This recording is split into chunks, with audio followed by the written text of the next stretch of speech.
সবাই খুব বলতো না শীতকালেও কলকাতাতে হিউমিড ফিল হয়। তোরা কোথায়?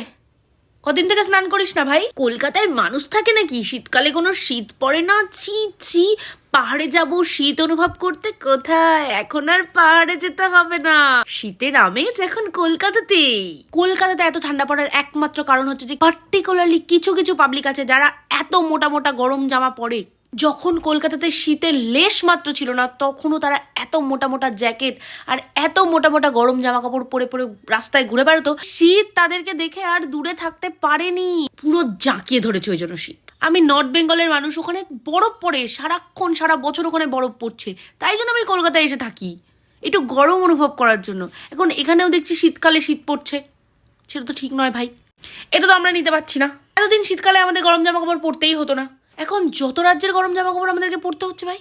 শীত এবার বলেছে যে এবার শুধু ফ্যাশনটা আমি ফ্যাশন হিসেবে করতে দেবো না মনা, আমি এবার পরে চাকিয়ে ধরবো এবার সবাইকে।